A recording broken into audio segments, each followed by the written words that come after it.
La Corte Suprema blinda a las redes sociales, no serán responsables de los contenidos peligrosos que publiquen sus usuarios.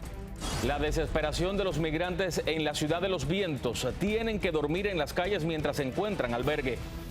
¿Y qué efectos podría desencadenar en Florida la ley antiinmigrante?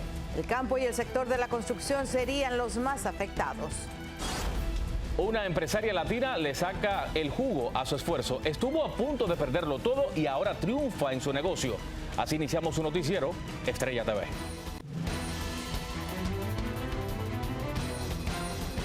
Hola, ¿qué tal? Muy buenas tardes. Bienvenidos a su noticiero Estrella TV. Les saluda Palmira Pérez. Y yo soy Abel Álvarez. Gracias por acompañarnos.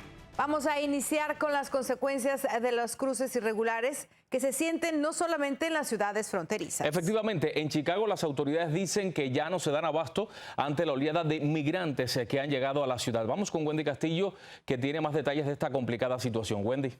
Hola chicos, muy buenas tardes. Este es uno de los problemas más desafiantes que enfrentará el nuevo alcalde Brandon Johnson, sin buenas opciones para albergar a los migrantes y pagar por su atención de emergencia. Chicago está en crisis. Ya no tienen dinero, espacio ni tiempo para acomodar a los migrantes que siguen llegando en autobuses desde la frontera entre Estados Unidos y México, abarrotando la ciudad y exigiendo un espacio donde dormir, ya que muchos han recurrido a las comisarías. Estamos esperando esta solución por ahora. Pues yo estoy recién llegado. Esto aquí tiene 5 días. 5 días apenas. Nosotros llegamos ayer. ¿Ves? Entonces todavía estamos... Nos están todavía que si dándonos dotaciones de ropa, para útiles personales, para llevarnos para el médico, para revisarnos, porque hay muchos que vienen con tos, ¿ves? De ese del frío o del polvo que uno se por ahí. Muchos que vienen enfermos también del estómago por el agua que uno bebe. A veces uno bebe agua de los ríos, ¿entiendes? Agua contaminada. Entonces es bueno que chequeen a uno todo. El alcalde de Chicago, Brandon Johnson, un demócrata que asumió el cargo el lunes, reafirmó el compromiso de la ciudad de dar la bienvenida a los solicitantes de asilo. En su discurso de inauguración, dijo que hay suficiente espacio para todos. Estamos esperando que nos agilicen aquí, donde nos van a reubicar. ¿Ves? Pues entonces está en un sitio estable, pues entonces ve las oportunidades de trabajo. La predecesora demócrata de Johnson, Lori Lightfoot, declaró el estado de emergencia a principios de este mes, cuando el gobernador republicano de Texas, Greg Abbott, reanudó una campaña para trasladar a los inmigrantes en autobús a los bastiones demócratas más al norte, incluido Chicago y la ciudad de Nueva York, para aliviar la presión sobre las ciudades fronterizas y llamar la atención sobre lo que Abbott dice que fueron políticas demasiado indulgentes por parte de la administración del presidente Joe Biden. En enero, los legisladores estatales aprobaron enviar $20 millones a Chicago para atención de vivienda a inmigrantes, una cifra muy por debajo a la que había solicitado la entonces alcaldesa de $53.5 millones. Abel. Gracias, Wendy. Y vamos a Texas ahora, en donde se reporta la triste noticia de la muerte de una niña de 8 años en un centro de procesamiento de migrantes. De acuerdo con el comunicado de las autoridades, la menor presentó un problema médico cuando estaba con su familia bajo la custodia de la patrulla fronteriza. En el mismo documento se reporta que la niña fue atendida en el centro y luego llevada a un hospital en donde fue declarada su muerte. Bueno, y vamos a seguir en Texas porque varias organizaciones se manifestaron contra las polémicas propuestas antiinmigrantes de ese estado. De ser aprobadas en la Cámara Baja, tendrían gran posibilidad de ir al Senado y convertirse en ley. Edgar Camargo con las reacciones. Distintas organizaciones de derechos civiles se dieron cita en el Capitolio de Texas para dar testimonio en la audiencia del comité encargada de votar propuestas de ley que afectarían a minorías en el estado de Texas. El migrante no es un criminal, el migrante no es un terrorista.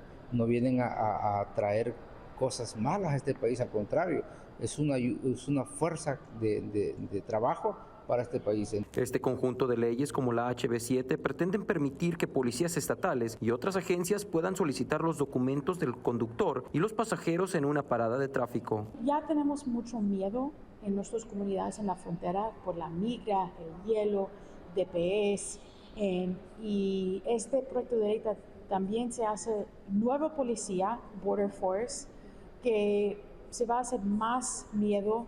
Muchos niños se van a tener miedo por pensar que es posibilidad que sus padres sean deportados. La preocupación por parte de organizaciones de derechos humanos es el abuso a los derechos constitucionales de los residentes de Texas. Los que están en contra de los migrantes y a favor de la ley hacen muecas, hacen como, o sea, no tienen empatía por el ser humano. El gobernador de Texas ha demostrado su apoyo a estas propuestas de ley presentadas por miembros del Partido Conservador y de ser votada a favor estaría pasando al Senado, en donde tiene una gran posibilidad de convertirse en ley.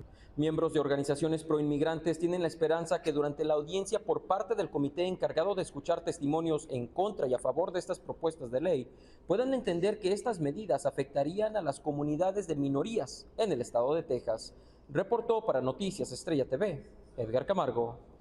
Y tras la firma de la polémica ley de migración SB 1718 por parte del gobernador de la Florida, Ron DeSantis, se temen problemas en los sectores agrícolas y de la construcción. Así es, cientos de trabajadores indocumentados están incluso buscando ya otras opciones. Freddy Machado habló con varios de estos migrantes afectados.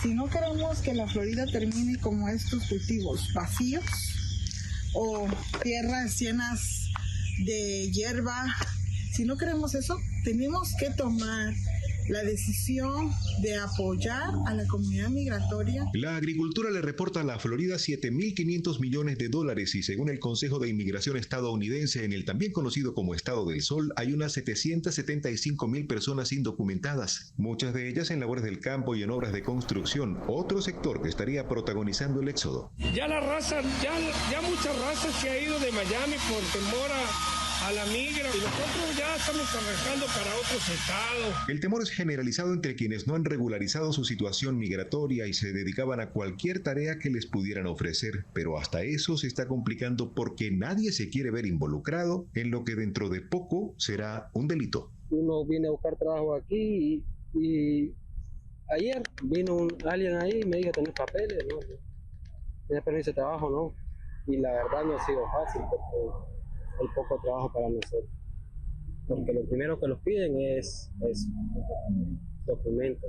Los propios productores, dueños de las fincas, no saben qué va a pasar. Están viendo que si ellos siembran y no hay mano de obra, va a haber un gran peligro que pierdan no solamente la cosecha, la inversión, sino que no hayan frutos para el resto del país. No hay una estadística de cómo se estaría dando este éxodo, pero es un hecho porque dicen, lo viven día tras día. Estamos escuchando de uno a uno que se están yendo.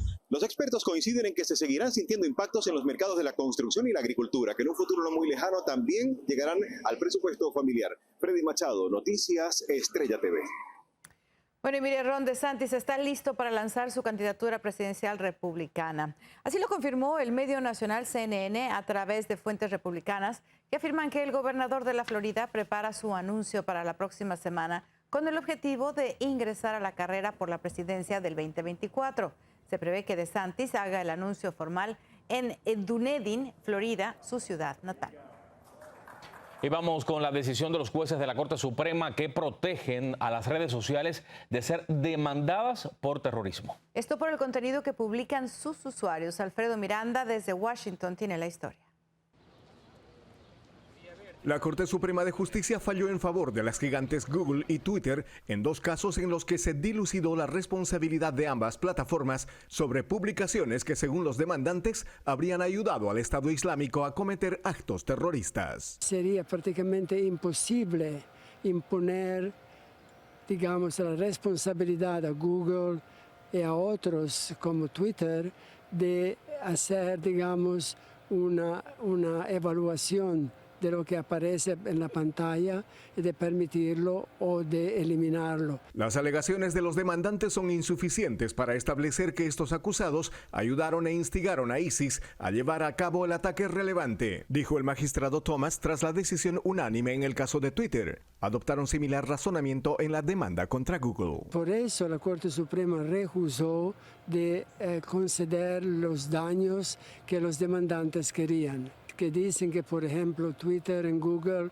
proporcionaron conscientemente una ayuda importante a ISIS para perpetrar estas matanzas, una en Turquía, la otra en París. Los fallos de la Corte, con un enfoque limitado, eludieron las solicitudes para limitar una ley que protege a las plataformas de redes sociales de demandas por el contenido publicado por sus usuarios, incluso si los algoritmos de la plataforma promueven videos que elogian a los grupos terroristas. Ellos demostraron, y naturalmente uno puede creerlo o no, que no sería posible para ellos funcionar si tuviesen que evaluar cada mensaje, cada foto, cada opinión, cada publicación.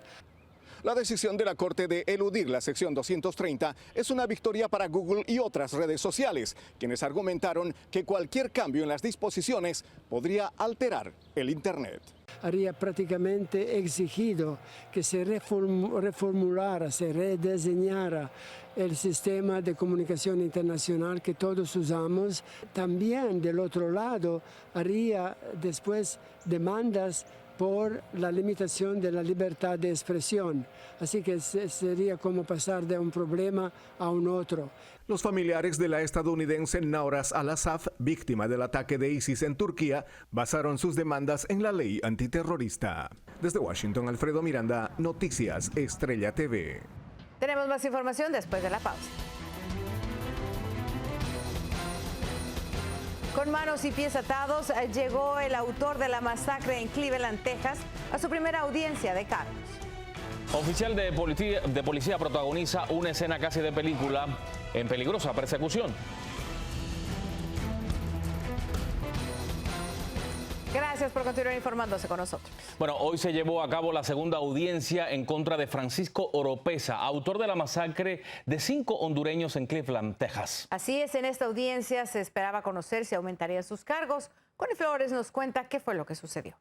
Atado de pies y manos y con un rostro muy serio, se presentó ante una segunda audiencia Francisco Oropeza, el presunto asesino de la familia hondureña en un hogar de Cleveland, Texas, el pasado 28 de abril. Oropeza pidió dinero y resources, como se llama, para continuar su investigación acerca de este caso, la defensa de él.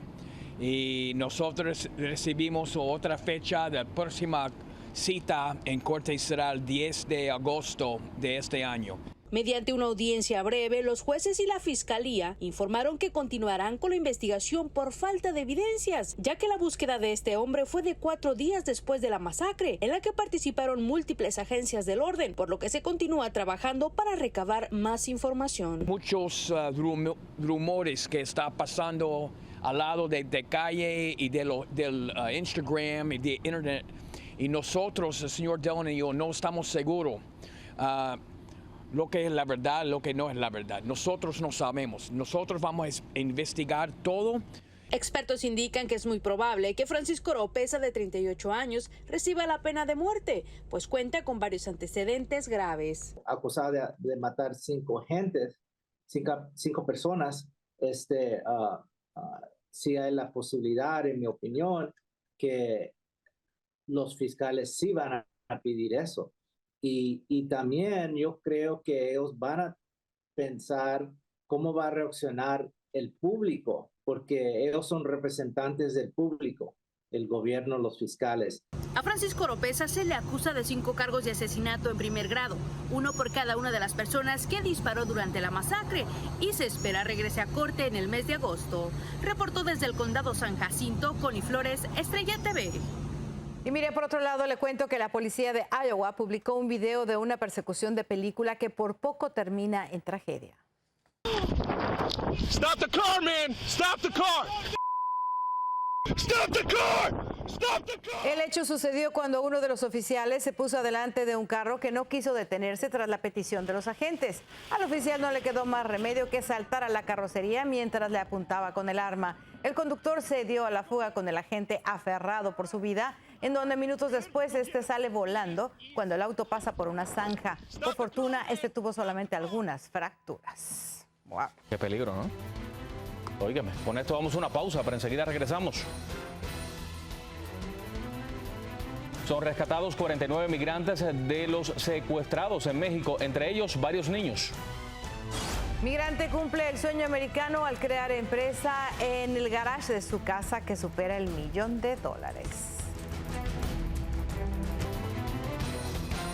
Gracias por seguir con nosotros aquí en el Noticiero Estrella TV.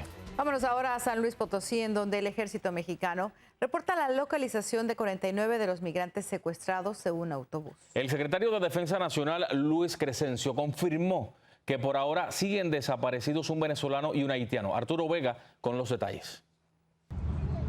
Separados y abandonados a su suerte fueron hallados la mayoría de los migrantes secuestrados por criminales en Matehuala, San Luis Potosí. El gobierno de México desplegó a 650 elementos de la Guardia Nacional tras la denuncia. Y de acuerdo con el secretario de la Defensa, con este operativo lograron localizar a 49 de las 52 personas reportadas como secuestradas. Se encontraron algunos caminando y otros en unas instalaciones, en unas casas que estaban ahí en el área. Durante la conferencia mañanera en Palacio Nacional se explicó que hay indicios de que el secuestro fue perpetrado por grupos criminales. Sin embargo, no han sido ubicados los responsables. El área opera ahí, pues los grupos Cártel del Golfo, luego está por ahí. El grupo de nosotros era hondureños y venezolanos. Okay. Venezolanos, sí. ¿Y a dónde se los llevaron? Bueno, nos llevaron de los Medinas, nos metieron así a un cerro. Una brecha. Este martes habían sido localizadas 9 personas. Un día después se encontraron a 6 migrantes más. Y durante la madrugada de este jueves ubicaron a 34 extranjeros, entre ellos 10 hombres, 14 mujeres y 10 niños. No tenemos detenidos, pero sigue. Los migrantes obviamente nos darán algunos datos que nos puedan ayudar a poder identificar a las personas que hicieron este cometido. De acuerdo con el testimonio de los migrantes, el autobús se encontraba cargando gasolina cuando fueron abordados por miembros de la delincuencia organizada. Las autoridades continuarán la búsqueda de los choferes. Desde la Ciudad de México, Arturo Vega Vivanco, Noticias Estrella TV. De México nos vamos a ir a Colombia, en donde el país sigue en vilo tras la búsqueda de 4 niños perdidos en la selva.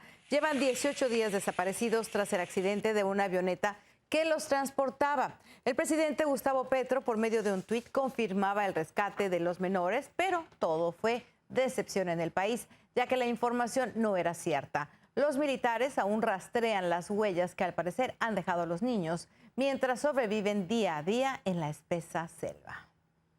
Ahora mire esto, una inmigrante en Los Ángeles, California, es todo un ejemplo de superación. Después de varias crisis e intentarlo todo, hoy cumple su sueño. ¡Qué maravilla! Lo que empezó con la venta de jugos en la cochera de su casa, en el garage de su casa, bueno, hoy es toda una empresa y es todo un éxito en el mercado. Sandy Luque tiene la historia. Nora Catalina Ángeles Echeveste, originaria de Guanajuato, México y dueña de Natural Break, una juguería en la ciudad de Sherman Oaks. Un sueño realizado que hace algunos años comenzó en la cochera de su casa. Entonces yo ya tenía mis 2 refrigeradores en el garage y lo acondicioné y yo siempre lo vi como que esto iba a ser un sueño muy grande. Y así fue un sueño que el día de hoy lo puede ver convertido en una realidad. Y es que la idea de vender jugos surgió después de que su negocio de distribución de calzado al mayoreo quebrara y la dejara sin ingresos financieros. Con la crisis del 2008 lo perdí y no sabía qué hacer. Pero esta mala experiencia solo fue un empujón para que Nora siguiera el camino hacia sus sueños que la llevarían a obtener su primer $1,000,000 por medio de sus jugos. Entonces, ¿en quién te tienes que convertir para lo que tú quieres? No es el millón, es en quién te conviertes. Y voltearlo a ver fue como muy bonito, no la creía. Sí. Ahora Nora se ha convertido en una empresaria y le brinda trabajo a más de 20 personas. También pudo pagar la universidad de su hija y hasta escribir su propio libro titulado Del garaje al primer millón. Y que te des cuenta que si yo pude, tú puedes hacerlo. Nora no quitó el dedo del renglón y lo que comenzó con una memoria de su niñez cuando su mamá le compraba jugo de camino a la escuela, el día de hoy se ha convertido en una empresaria que demuestra que querer es poder. Sin inglés, sigo sin manejarlo, me defiendo, pero no sin inglés y sin excusas. Los sueños de Nora no terminan aquí, ya que planea extender su negocio en toda la ciudad de Los Ángeles y así poder brindar oportunidades de trabajo a la comunidad. En Sherman Oaks, Sandy Luque, Noticias Estrella TV. ¿Ya ves, Abel? Sí se puede. Efectivamente, mira qué bien. Indiscutiblemente de admirar, ¿eh? Claro que sí. Más información después de la pausa.